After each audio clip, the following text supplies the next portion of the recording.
Olá, meus queridos, como vão vocês? Qual o melhor momento de você parar de fazer show e não mais se entregar ao deleite de ser amado pelo público? Vou falar sobre isso hoje, vou falar sobre essa turnê do Paul e também do Ringo, que está se iniciando, né? E mais algumas outras coisinhas para a gente poder conversar bacana, trazer fatos históricos para a gente poder entender o que está acontecendo hoje, por que o Paul está recebendo tanta crítica de gente que não sabe de nada. Meu nome é Gilvan Moura, esse é Beatles, vamos lá.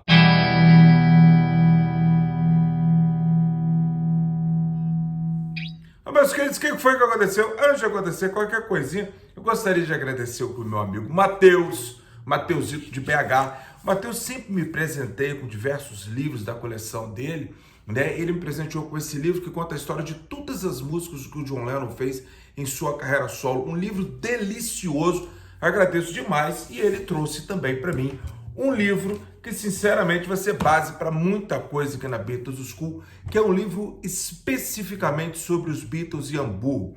Tudo sobre o Indra Club, o Kaiser Keller, o Top Ten, fechando também com o Star Club e, lógico, sem deixar de mencionar quando os Beatles voltam lá em 1966, na derradeira turnê deles, né? Um livro maravilhoso, repleto de fotos, mas com muito conteúdo, muita coisa bacana, muita coisa que eu não sabia, e tem sido um ótimo complemento para o meu conhecimento sobre esse período, junto com o Tune-In.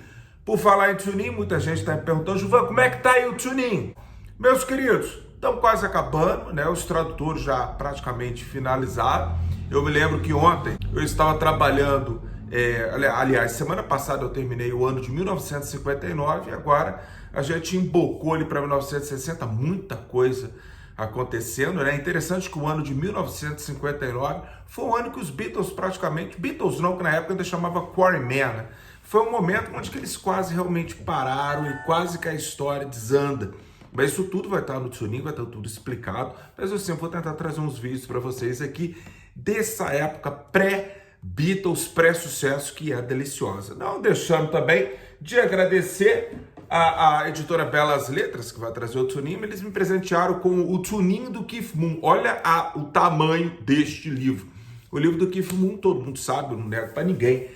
O meu amor pelo The Who, pelos Stones, pelo Elvis, pelos Beach Boys, pelo Queen, pelo Led Zeppelin, uma porrada de banda que eu adoro, gosto mesmo, né? O que me deu até uma ideia, talvez, de fazer o Beatles School Plus, né? Onde que eu vou trazer assuntos de outras bandas, eu acho interessante, acho que a galera gosta, né? E não vale esquecer, ainda tem o cupom de desconto Gilvan Indica na Belas Letras para poder comprar um som na caixa que está terminando.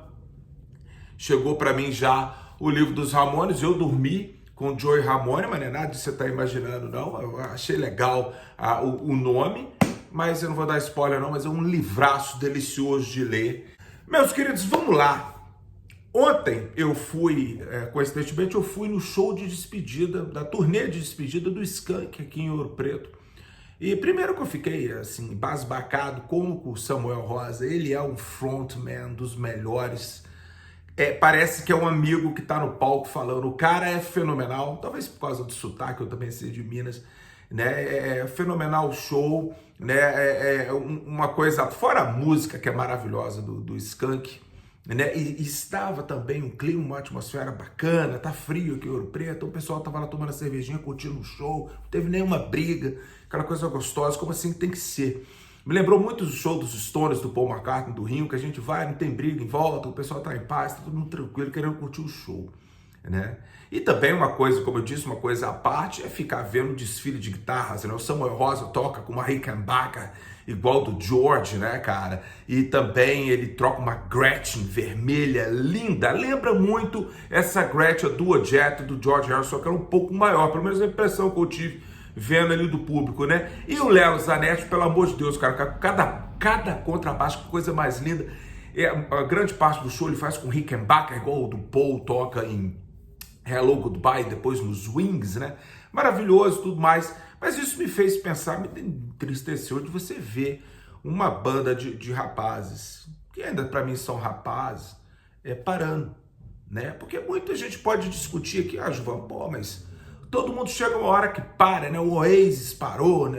Muitas bandas pararam, Led Zeppelin parou, mas o John Bonham morreu, aí eles decidiram parar, né? Então, isso me fez pensar muito, porque nesse último mês, e eu tenho feito pouco vídeo, eu sei disso, eu vou voltar, o trabalho está intenso aqui em casa. Então, eu vi muita gente falando do Paul. Então, até a gente chegar no Paul, vamos falar um pouquinho da história de como cada Beatle foi parando de se apresentar. O caso do John, né, a gente tem poucas performances do John Lennon. O bom é que muitas delas a gente tem vídeo, né? Então a gente tem performances do John ali em 1969, né? Que foi filmado e tal. Ele foi com o Eric Clapton, com o Alan White. Falar nisso, Deus o tenha em bom lugar, que infelizmente faleceu semana passada, né? E eles foram ali naquele show em Toronto, em 1969, né? E depois a gente foi ver o John de novo como um show mesmo, fazer um show com música própria, né? Aquelas performances malucas, caiu com ano, não. Mas ele fazendo show mesmo, nós tivemos ali em 1972, onde ele fez 2 shows ali no Madison Square Garden, né? E depois o derradeiro foi a apresentação do John em 1974 com o Elton John, qual ele tocou ali 3 musiquinhas só, I Saw Her Standing There, Lucy in the Sky e Whatever Get You Through the Night. Então a gente tem essa aí, depois o John aposentou e largou. O que aconteceria depois é só especulação. Ah, ele ia voltar em turnê em 81, ele falava, mas aí infelizmente ele morreu, não dá pra gente saber. Já o George foi um tanto quanto diferente. O George realmente ele enjoou. Em 74, ele, depois que a Patty caiu fora e foi morar com o Eric, o George ficou bem perdido ali e tal. O George falou assim, pô, vamos cair em turnê. Então ele sai em turnê. Mas o problema do George ali não foi as escolhas de música, porque tava ali While My Guitar Gently Weeps, tinha My Sweet Lord, tinha Something, o cara tinha música pra caramba, ele podia fazer um show lindo. Mas eu já falei isso em outro vídeo, o público tava esperando o concerto de Bangladesh. Lembra como é que os arranjos das músicas no concerto de Bangladesh era muito parecido com Abbey Road, com All Things Must Pass, né, cara? O George tocando ali do jeito que o público queria, do jeito que o público reconhecia, mas o George decidiu inventar moda, meus queridos. Eu não sei, talvez por causa da garganta, eu não posso dizer, porque o George começou a ficar rouco, né? Muito, muito, muito rouco mesmo. E ao ele apresentar o show, ele leva o Billy Preston, que praticamente cantava todas as músicas junto com o George, porque a voz do George estava muito fraquinha. Presta atenção nisso, né? Então o Billy Preston tinha parte dele no show, mas a maioria das músicas ele cantava no lugar do George. Eu não sei se o público queria ver aquilo ou não. Fora um arranjo mais funk, uma coisa mais que não é ruim, mas eu tô falando como Beatlemaníaco. Mas não é o que o grande público quer, mas o cara paga o ingresso, ele quer ver um showzaço. Então o George, de 74 para frente, o homem ficou traumatizado, ele raramente pisou no palco. E quando ele pisou, ele não era a atração principal. A gente tem ali, em 1992, ele toca 2 músicas ali. Primeiro que ele toca, ele canta mesmo, Sweet Marie, qual que era a outra música? If Not For You, no concerto do Bob Dylan, né, cara? Então ele vai lá, ele canta, até no YouTube fácil de achar e tal. Né? Ele subiu aos palcos algumas vezes ali, então teve uma festividade, não sei se foi pra Fender, não sei, ele subiu no palco, ele cantou um trechozinho de Johnny B. Good, tinha um monte de gente, até o Danny Lane tava ali no meio e tal, né? Mas aí o George, por volta de 1990, ao descobrir que ele estava com sérios problemas financeiros, né, que o contador dele lá não estava pagando os impostos dele, o George acabou tendo problema com o taxman, né? E aí o que acontece? O George decide fazer essa turnê. Muita gente fica falando, não, o George fez aquela turnê ali para ajudar o Eric Clapton, que havia perdido o filho, né? De uma forma horrorosa, o menino caiu lá de cima do prédio. Tá, mas assim, mas o que a história conta mesmo? Que o George tá precisando de uma grana e ele até tava olhando para ver se faria uma mini turnê inglesa, que acabou não se confirmando, apenas, eu acho que uma apresentação no Royal Albert Hall, né? Onde que o Danny vai ali, toca, o Ringo vai, um montão de gente foi. A falecida Lizzy foi lá, assistiu, ela me falou que foi um showzaço, absurdo, mas não tem gravação, a não ser de câmeras das pessoas, dos fãs, também facilmente encontrava no YouTube. Né? Então o George para por ali, e dali, meus queridos, projeto Anthology, aquela coisa toda. A última vez que eu vi o George num palco, uma coisa até um tanto quanto macabra, foi quando o Carl Perkins morre, e no funeral ali o George vai, ele sobe ali junto com o caixão, pega um violão e canta True Love.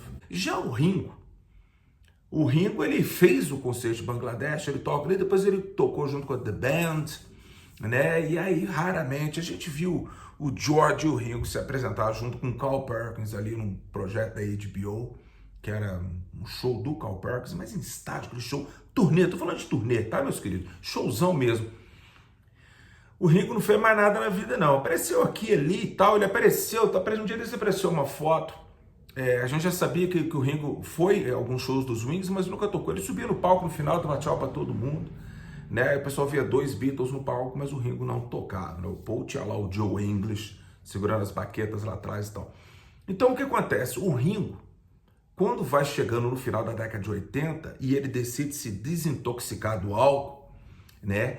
Uma coisa que ele tinha que fazer é ocupar a mente dele. Isso é muito interessante, que 1989, pra gente que é um pouquinho mais velho, já faz tempo pra cacete, meus queridos. 1989 é lá atrás, né? Então tem mais de 30 e poucos anos aí da All Star Band, que o Ringo fez, aconselhado pela família, contadores, advogados, seus amigos, falou, ocupa sua mente, meu querido, senão você vai voltar pra cachaça. O que o Ringo faz? Ele monta uma banda onde que ninguém bebia. Ou então todo mundo estava naquele processo, se você bebe, bebe longe, porque depois do show, né, o pessoal fica ali animadinho, ali, tal. O Ringo falou assim, alguns bebiam, tinha o Rick Danko, tinha o Levon Helm, né, o Clarence Clemons, aquela trupe ali de 89, né?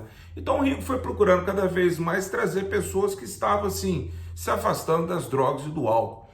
O Ringo tem ainda uma turnê com eles, ele está saindo turnê agora, achei mal barato um dia desse. É muito legal, se você não acompanha, é muito legal acompanhar o Paul e o Ringo no Instagram, né? Porque o Ringo, um dia desse, ele postou o vídeo, ele estava lá, ele já está com o cabelo maior, né? O Ringo estava lá tocando, eles estavam ensaiando para sair em turnê, e o Colin Hay, do Man at Work, um cara que eu adoro o Man at Work, ele estava ali tocando a música da Austrália, como é que era o nome daquela música?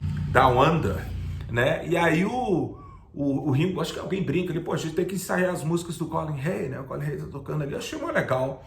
Eu senti falta do Colin Hay em 2011, quando o Ringo veio aqui, eu falei assim, porra, o Colin Hay podia ter vindo. Tocando umas músicas do Toto, aquela banda dos anos 80, com músicas como Africa, né? Aquelas coisas ali, porque um dos integrantes do Toto tá na All Star Band, e o restante é mais ou menos que a galera que a gente já conhecia, o baterista, o Greg, né? E aquela galera ali em volta do Ringo. Então, mas o Ringo é um pouquinho diferente, mesmo do alto dos seus quase 82 anos, né? O Ringo, ele já aprendeu isso em 89, músicas que eram muito altas para ele, como Act Naturally.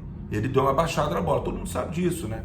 Então as músicas dele dá para ele cantar numa boa, até tocando a bateria, que geralmente ele toca as músicas dos Beatles na bateria, como I Wanna Be Your Man, Boys, né?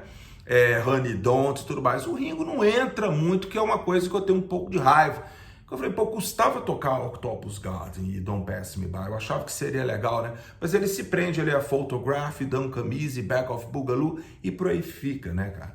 Então, o Ringo, qual que é o momento do Ringo parar? O Ringo vai morrer sentado numa bateria, se Deus quiser. Enquanto ele puder fazer isso aqui, não tiver problema no ombro, nem nos cotovelos, nem nenhum tipo de tendinite, alguma coisa que com a idade começa a aparecer, o Ringo deve estar se cuidando pra caramba, e a gente sabe que ele se cuida para ele poder manter aquilo ali. Agora vamos ao Paul, né?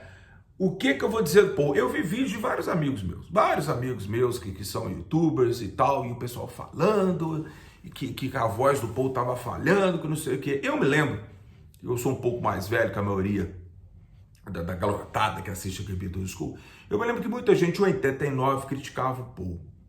Então, recapitulando, os Beatles acabam, o Paul com os Wings, ali em 72 o homem já estava na estrada, né? E tem a grande turnê de 75, 76 e tem a derradeira turnê ali de 79, 80, mas aí acabou o homem sendo preso lá porque cismou de levar maconha no pacotinho dentro da jaqueta lá no Japão, aí se ferrou, né? Com a morte do John Paul, raramente nós o vimos. De vez em quando aparecia no playback ali, principalmente na época ali do All the Best, né? Ele aparecia em programas de televisão ali na Itália. Tem muita coisa no YouTube legal, que as pessoas, pô, o Paul não apareceu mais, aparecia. Ele gravava um videozinho ali de Take It Away, né? E aí ele acabou tocando, porque ele tava, porra, com uma galera ali, tava o Eric Stewart, tava o Ringo e tal, então ele toca, o George Martin também. Diz que teve um showzinho ali, né? Das gravações daquilo ali. Então, mas a gente viu mais o Paul fazendo seus duetos com Steve Wonder e Michael Jackson, né? Já na época do Press to Play, ele faz algumas filmagens para alguns vídeos, né? E ele chega a tocar, né, durante as gravações dos vídeos, ele toca outras músicas e tal, e pai também teve o disco dele de rock and roll, o russo que a gente chama, né, onde que ele também se apresentou em programas de televisão. Mas aí em 89 o homem pegou o gosto pela coisa de novo e ele voltou. E desde então, fora a época do Anthology, que bateu também com a doença da Linda, né, aquilo ali foi a pausa do Paul. Então a gente tem a turnê 89-90, depois a gente tem a apresentação também do Unplugged ali em 91, né, já com baterista novo, né, o Blair entra no lugar do Chris, e aí quando o Paul vai sair em turnê novamente, ali em 93 para 94, ele veio aqui no Brasil e tal, logo depois houve dois momentos ali, uma que a própria EMI, que ia lançar o Anthology, pediu para que os Beatles, os ex-Beatles, deram uma paradinha na carreira deles. Então o Ringo lança o Time Takes Time, em 92, e para. Né? Ele lança alguns discos ao vivo, mas aquilo não ia machucar ninguém ia comprar mesmo, porque é até raro achar os discos da All Star Band daquele período. O George estava trabalhando ali com os Traveler Wilburys, e aí em 92 ele lança o CD dele ao vivo, e ele também dá uma paradinha dele, e o Paul para logo depois do Off the Ground, ele lança um disco ao vivo, Paul is Life, né? Que ele está atravessando a rua com a neta, filha da Marta, alguma coisa assim, a Arrow, né? E aí o que acontece? Quando tem o projeto Anthology, a doença da Linda, logo depois que a Linda morre, e o George também morre em sequência, mas o Paul, ele começa a fazer, ele faz aquele, tipo uma ode à Linda, né? Que ele faz um showzinho, papapá, né? Tem o lançamento também do Run Devil Run, e aí o Paul encontra um novo amor com a Heather Mills. E aí, a partir de 2000, 2001, o homem entra de novo e ele está aí até hoje. Tirando a pandemia, o homem está aí até hoje. E a gente viu que a voz dele... Muita gente falou assim, porra, mas eu queria ver o Paul. Gente, pesquisa, o Paul do Wings Speed of Sound, não, desculpa, Wings Over America, porra, é sacanagem, o homem estava no auge. Eu acho que ele nunca cantou tanto igual ele cantou naquela época, né? Então, muita gente, eu lembro das pessoas reclamando, pô, a voz dele tá velha, é um cara de 50 anos. Meus queridos, eu tô com 48, daqui a pouco eu tô com 50 anos. Então, o Paul, em 90, eu lembro de críticos falando, ele não canta tão bem igual nos anos 70 e tal. Só que dos anos 90 para cá, já se passaram 30 anos de turnê. 30 anos é muita coisa. Mais de 30 anos, né? E o homem tá com 81 anos, vai fazer semana que vem. Semana que vem, não, na outra semana. Então, eu sei que a voz dele começou a falhar, mas já tem falhado, já faz tempo, isso não é de agora.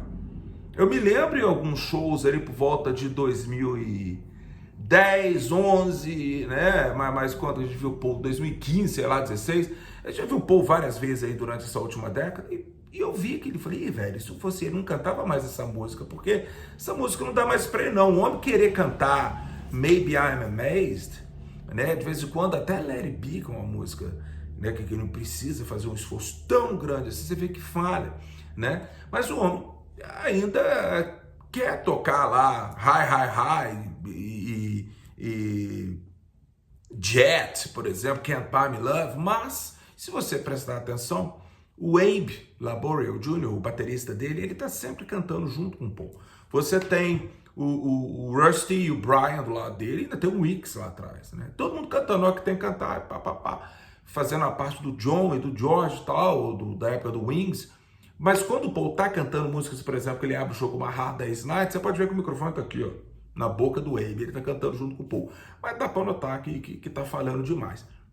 Eu tenho um amigo meu, acabou de voltar dos Estados Unidos, ele falou assim, ó, o Paul tá falhando, ele tá, é lógico que a banda tá se aquecendo, né? Mas ele falou, o Paul tá falhando demais.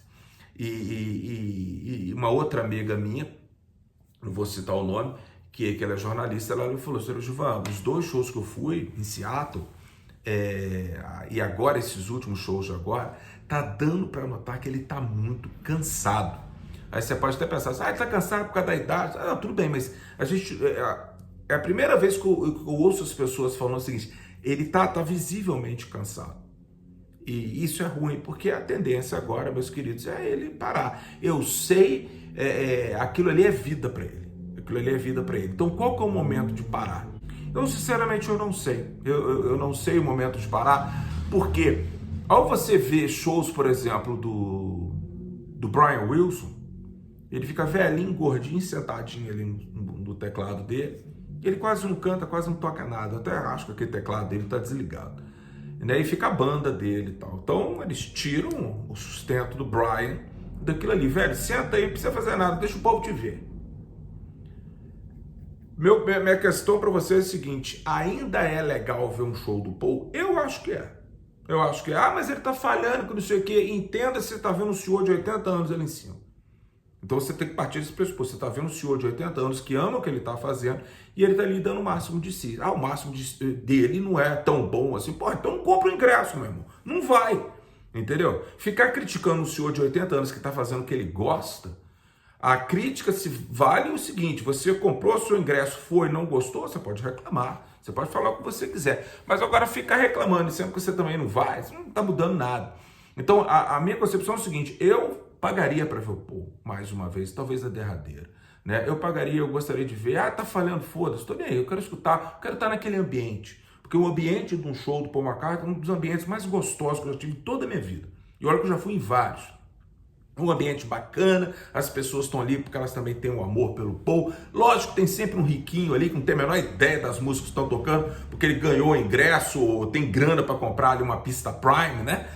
Mas a maioria que tá ali é porque ama, porque gosta, ou gosta dos Beatles pra caramba, né? E tal. Eu pagaria. Então, qual que é o momento do Paul parar? O momento que ele sentir fisicamente que ele tá se machucando, que não dá. Eu acho que a questão mais aí é a Stella e a Mary e o James, né? Chegar, que são os mais próximos dele, pelo menos pra gente ver, é chegar e falar: pai, porra, não dá. Duvido que ele vai parar logo de cara, mas eu acho que ele vai anotar, né? Diferentemente do Ringo, que tá sentado na bateria ali, tem um tempinho nele, dos outros cantando e tudo mais, junto, né? Ele não precisa cantar o tempo todo, mas o povo vai acabar anotando e vai ser muito triste, porque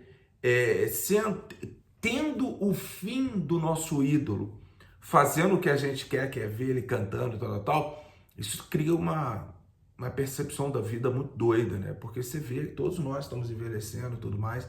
Então, quando o Paul parar, eu acho que vai ser um choque, uma tristeza muito grande para nós fãs. Porque 80 anos, que o homem ainda tá subindo no palco. Eu não sei, meus queridos, eu tenho medo do dia que ele fala assim: eu não vou mais, e logo depois o homem partir. Mas espero que eu esteja errado. Um grande abraço para vocês, tudo de bom.